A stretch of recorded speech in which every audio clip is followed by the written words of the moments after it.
இன்றைக்கி ஒரு வழியாக கிச்சன்லாம் க்ளீன் பண்ணி முடிச்சுட்டு கொஞ்சம் காலியாக இருந்த சாமானங்கள்லாம் ஃபில் பண்ணிகிட்ருந்தேன்.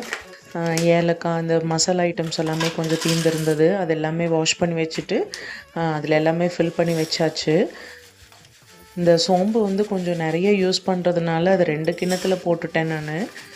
ஏன்னா நான்வெஜ் எல்லாம் சாப்பிட்டுட்டு வந்து சோம்பு கூட கொஞ்சம் காஞ்ச திராட்சை இருக்குல்ல பாயாசத்துக்கு போடுறது, அதை வந்து சேர்த்து வச்சு சாப்பிடுவோம். அதனால் கொஞ்சம் நிறைய யூஸ் பண்ணுவோம். அதனால் 2 கிண்ணத்தில் போட்டேன். அப்புறமா அந்த பிரியாணி லீஃபெல்லாம் வந்து நீளமாக இருக்கிறது உள்ளே வைக்க முடியாதுன்னு அதை வந்து பாதியாக வெட்டி அதையும் உள்ளே வச்சாச்சு. ஃப்ளிப்கார்ட்லேருந்து ஒரு ப்ராடக்ட் வாங்கியிருக்கேன். 5 கம்பார்ட்மெண்ட் வச்ச மாதிரி ஒரு ரேக்கு. ஏன்னா ஊர்லேருந்து எதுவுமே சாமான் இன்னும் வராதனால எது எங்கே வைக்கணும்னு தெரியாமல் இருக்குதுன்னு சொல்லிட்டு அதை வாங்கியிருக்கேன். ரொம்பவே சூப்பராக இருந்துச்சு. எனக்கு ரொம்ப பிடிச்சிருந்தது. உங்களுக்கு பிடிச்சிருந்ததுன்னா கமெண்ட்டில் சொல்லுங்கள். அதே மாதிரி கார்னர் ஸ்டாண்டும் ஒன்று வாங்கிட்டேன். இப்போ வந்து கிச்சன் வந்து மெஸ்ஸியாக இல்லாமல் நல்லாயிருக்கு. அப்புறமா ஈவினிங் டைமில் பார்த்திங்கன்னா கொஞ்சம் சக்கரவள்ளி கிழங்கு இருந்துச்சு. அதையும் வந்து வேக போட்டு வச்சுருக்கேன். இப்போ தான் கட் பண்ணி வச்சுருக்கேன், வெந்துட்டுருக்கு. சிக்கன் வாங்கியிருந்தாங்க. பையன் வந்து நைட்டு கிரேவி மாதிரி கேட்டான்னு சொல்லிட்டு அதுக்கு வாங்கியிருந்தோம். சரி அதையும் பண்ணி வச்சிடலாமே அப்படின்னு சொல்லிட்டு மத்தியானம் வந்து கொஞ்சம் வடகம் தாளித்தேன். அந்த எண்ணெய் இருந்துச்சு. சரி அதையும் வேஸ்ட் பண்ண வேண்டாமேன்னு அதிலே போட்டாச்சு. பட்டை, கிராம்பு, சோம்பு இதெல்லாம் போட்டுட்டு அப்புறமா அதுலேயே கொஞ்சம் வெங்காயத்தையும் வணக்கி நல்லா வச்சுட்டோம் அப்படின்னா அப்புறம் மசாலா வந்து மிக்சியில் அரைச்சி வச்சுருக்கிறேன் ஏற்கனவே. வெங்காயம் வதக்கின உடனேயுமே அதுலேயே வந்து நல்லா வாஷ் பண்ணி வச்சுருக்கிற சிக்கனையும் சேர்த்துட்டு அப்புறம் மசாலா அரைச்சி வச்சுக்கிறதையும் ஊற்றிடலான்னு பண்ணிகிட்டு இருந்தேன். அதுக்குள்ளே வந்து நம்ம ஆளுகளில் டீ கேட்க ஆரம்பிச்சிட்டாங்க. அதையும் சைட் பை சைட் பண்ணிகிட்டு இருந்தேன். இப்போ வந்து பார்த்திங்கன்னா மசாலா இதில் ஊற்றிடலாம். ஊற்றி நல்லா கொஞ்சம் மிக்ஸி ஜார் மட்டும் கழுவிட்டு அந்த தண்ணியை ஊற்றி ஒரு கொதிக்க வச்சுட்டு இறக்கி வச்சிட வேண்டியது தான். அப்புறமா நைட்டு சாப்பிட்ற டைமுக்கு சூடாக சாப்பாடு வச்சுக்கலாம் அப்படின்ட்டு.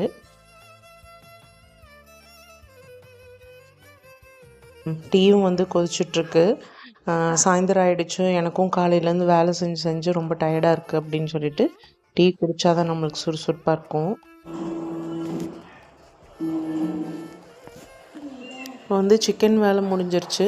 அப்படியே கழுவி வச்சுருக்க பாத்திரங்களையும் எடுத்து அதையும் வச்சுட்டு கொஞ்சம் நேரம் கொதிக்கிற வரைக்கும் நம்மளுக்கு டைம் இருக்குது. கிரேவி கொதிக்கிற வரைக்கும் அது வரைக்கும் நிம்மதியாக உட்காந்து டீ குடிக்கலான்னு என்னோடய கப்பில் டீ ஊற்றியாச்சு. அப்புறம் பையனுக்கும் வந்து கொஞ்சம் கோல்டாக இருந்துச்சா, அவனுக்கும் மஞ்சத்தூள், பெப்பரு இதெல்லாம் போட்டு பால் கலந்து கொடுக்க சொன்னான்.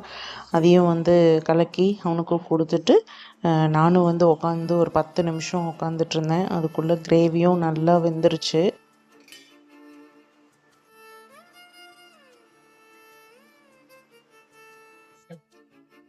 இப்போது கிரேவியோட டெக்ஸ்சர் பாருங்கள் எவ்வளோ சூப்பராக இருக்குதுன்னு சொல்லிட்டு. ஒரு 100-150 கிராம் தான் இருக்கும்னு நினைக்கிறேன் சிக்கன் பீசஸ்ஸு. ஆனால் அந்த கிரேவி வந்து அவ்வளோ சூப்பராக வந்து அந்த அரைச்ச மசாலா அந்த மாதிரி.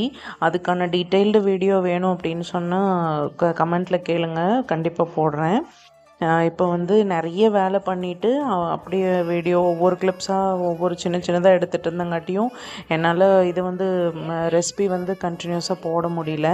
அதுக்குள்ளே பார்த்திங்கன்னா சக்கரவள்ளி கிழங்கும் வந்து வெந்துருச்சு. இனி அடுத்த ஒரு வேலை இன்னொரு வேலை ஸ்டார்ட் பண்ண போகிறேன். என்னென்னு பார்த்திங்கன்னா எள்ளு மாவு வந்து கொஞ்சம் இடித்தது இருந்தது. அது யார் வாய்க்கும் இறங்க மாட்டேங்குது.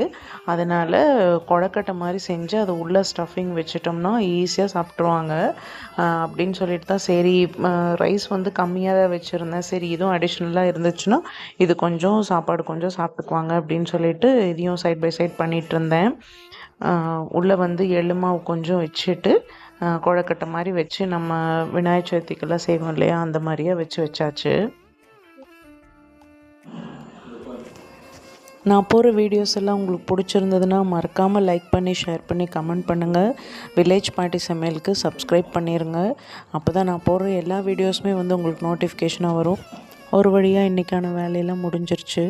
அடுத்த வீடியோவில் பார்க்கலாமா?